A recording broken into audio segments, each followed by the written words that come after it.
Hi. I don't know what that was, but it was something that came out. How's it going, everybody? I'm trying to get back into the groove of just putting stuff out more often.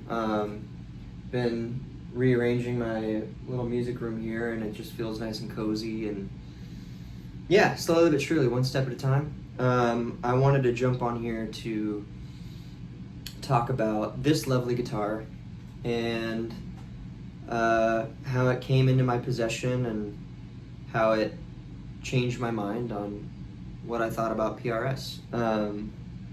Rewind to last year. Long story short, my life, experienced some abrupt changes that were on the larger spectrum. And push came to shove, I was selling most anything I could that I had of value, including many of my guitars. And if you've been following me for a little while, you know that I'm particular with my Strats as to why I was kind of building my own parts casters for the last, I don't know, maybe 3 or 4 years. And this one came into my life. I got a friend request on Facebook, I don't know, maybe last April or May, by an individual that, he immediately sent me a message and was like, hey, it looks like we've got a bunch of mutual friends, maybe we should get to know each other. And, that's kind of how it goes here in Austin, Texas, and seemed like a really nice guy. We chatted, sparsely over Facebook Messenger for a while.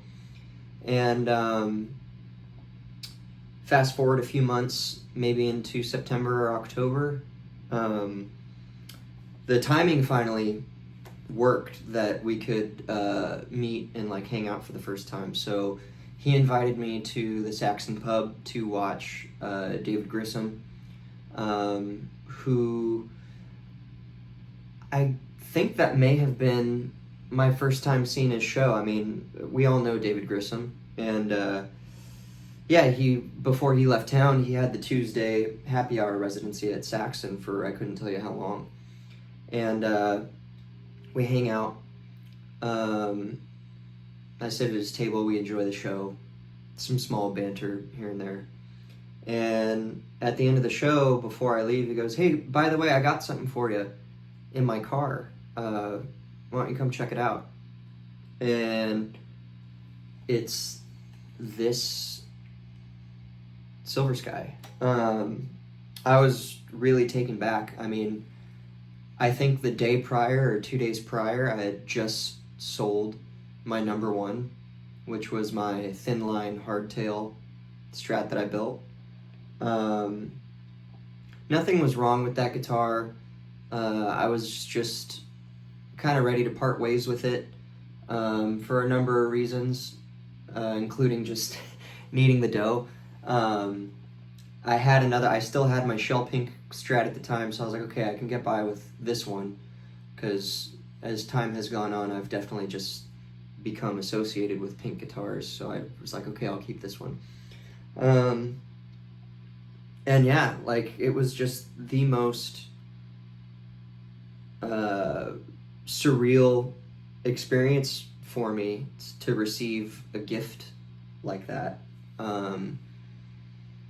with no strings attached.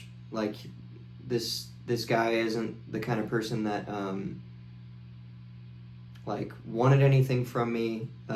He had never even seen me play live. He just, like I said earlier, he recognized that we had some mutual friends on Facebook within the Austin musician community, and maybe just saw a few videos of me playing online. His name was Glenn Armbruster, who was a beautiful guy. He recently passed away this year, rest his soul.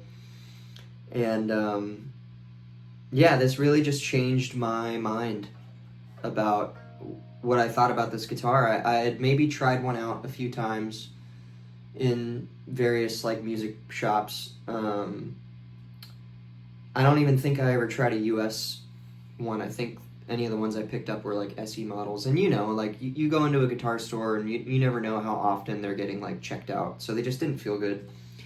And I gotta say, like, of how picky I am, this checks all the Strat boxes for me.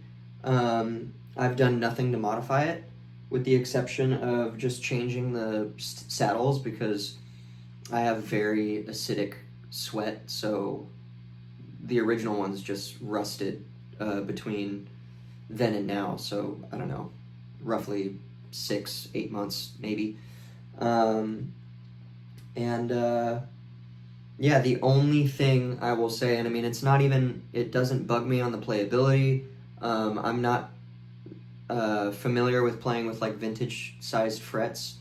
So it's not that either. But I am partial to stainless steel frets just because I bend so much that I prefer the stainless for longevity. But that being said, this thing just sounds amazing. It's very responsive. I love the pickups. I love the shape of the neck.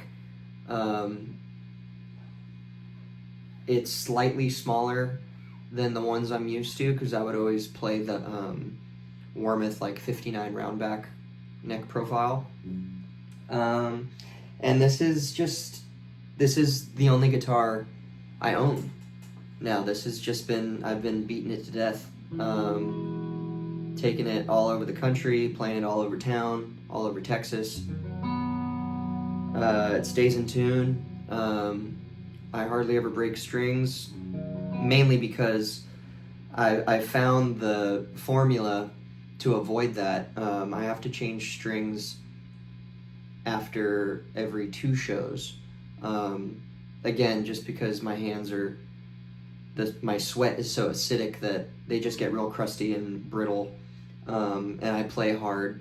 I envy guys I know that are like, oh yeah, I've had these same set of strings on this guitar for like 6 months.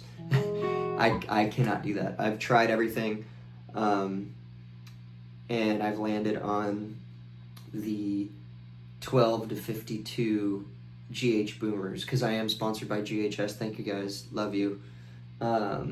I was playing the 13 to 58s for a year or two, and I think have one set left from that era that I just saved for a rainy day. I still could play those, but I just got tired of having to custom order sets, and I typically buy them in bulk when I order them direct from GHS, but if I'm ever in a pinch, there is a great chance I can find these in any music shop. If that ever happens when I'm local, South Austin Music is my closest one. If I'm in that neck of the woods, I'll go to Straight Music. They have them too. But yeah, I tune to E flat, play heavy strings, high action. I started playing in E flat a couple years back, mainly just because I found that my voice preferred it. It wasn't just because of the string tension. I was playing 12s and 13s in standard for a while, up until I realized that just my voice felt more relaxed in E flat, like most people do. But this thing really sings.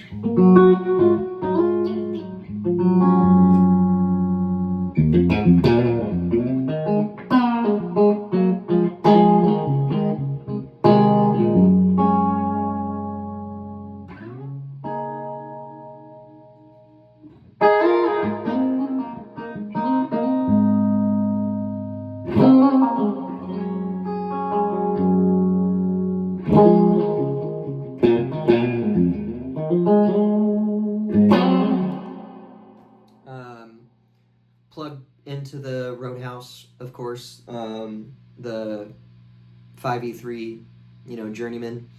I've got the reverb a little more goosed than I normally do, just because, just playing a little more vibey stuff right now.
That's kind of all I got to say. I just wanted to throw up the camera, say a little something, talk about this lovely guitar. Glenn, we love and miss you. Thank you so much that you're like a guardian angel to me, coming into my life at the time that you did, giving me this amazing gift that I'll never part ways with.